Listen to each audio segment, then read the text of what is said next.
part two of this is part two of the video that I just made that I think I'm gonna post.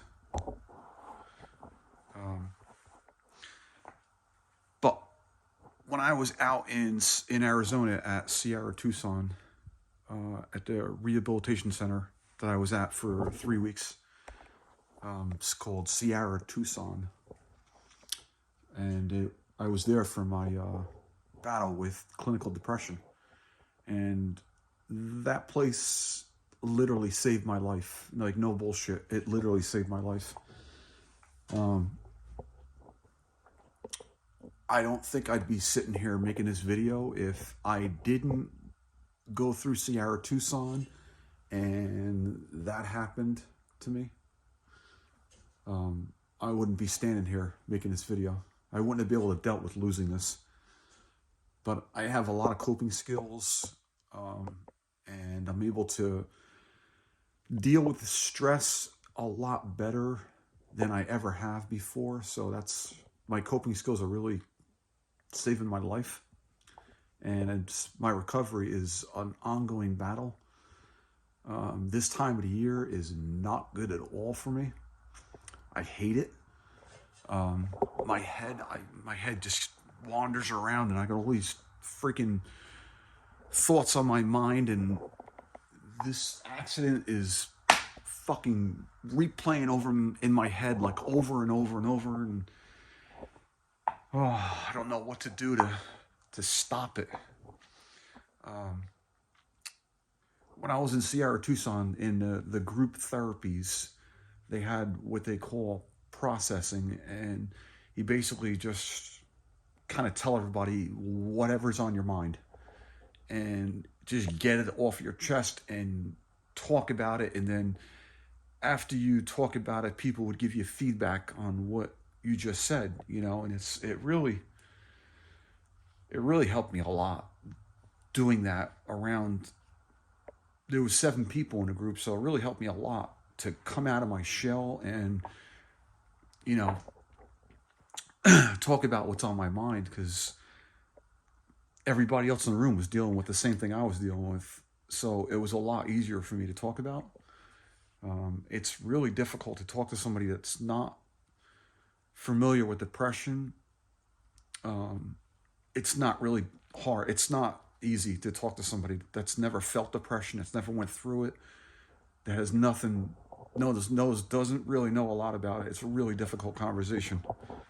And that's why I really don't talk to people about my depression, because they don't get it. It's like losing a parent. Like, unless you lost a parent, you'll never know the heartache that you live with. It's the same thing. But I got a lot on my mind, and I reach out to my support people a lot lately this time of the year, and they're the ones that get me through this time of the year.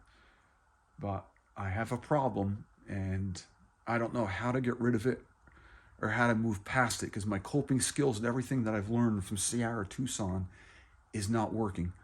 I can't get this accident out of my head. It's ruling my thoughts.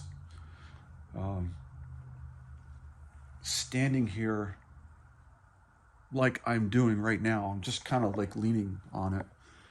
I feel connected. This is going to sound really stupid and strange, and you're going to think I'm a weirdo, but touching this truck and being like against it like this is kind of therapeutic for me. It just helps me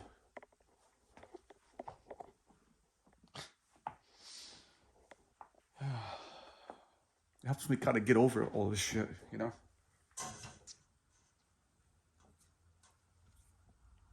Man almost died in this truck.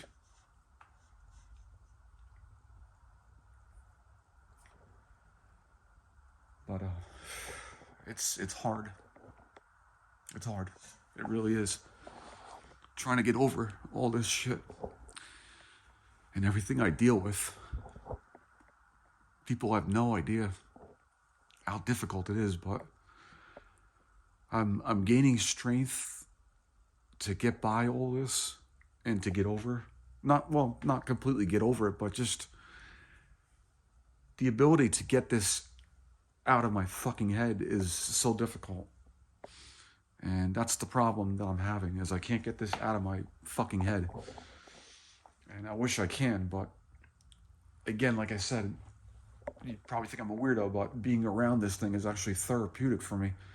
It actually helps me think about the good times that I've had with this truck over the 20 years that I've owned it. And there's been a lot of good times. And the good times outweigh the bad times with this. And when I'm around it, I just think about the good times with it. All the wheeling trips that I've had. The last road trip that I did, I drove this thing to Arizona back in June and July. And you know, this thing went out on top of its game, because that road trip I took with this was friggin' perfect, man. This thing was just perfect. The whole trip, perfect. I drove this thing in 100-degree plus heat for 7 days total time, and this thing never ran over 200 degrees. 70, 60, 65, 70 on the highway, average speed, straight down the road, no bad steering or anything. Tracked straight down the road, no bump steering, no wandering, nothing, just rock solid driving. And I really enjoyed the hell out of driving this thing over that whole time period. It took me 3 days to get out there, and 4 days from Arizona up until my accident, which was the fourth morning. And this thing was just flawless. You know, I would ask for nothing more than, you know, than what I had with that trip with this, you know. It was just perfect. I mean, maybe air conditioning, but that's a small price to pay. But yeah, anyway, I just wanted to kind of make a video. I don't know if you guys out there are dealing with depression or a mental illness, that when you get down to this time of the year, Christmas and New Year's, you just have the biggest problem. And no matter how past you think you're like out of that depression stages, and you think you're feeling good and you're filled up with positivity, and you know, and then this time of the year hits and you're just like, whoa, right back down to that depression again.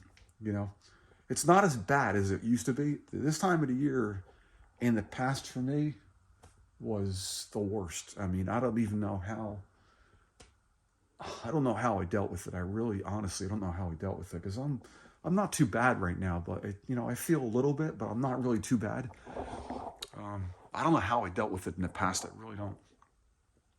But if anybody's dealing with a mental illness, I mean, just know something, that you're loved and you're cared about.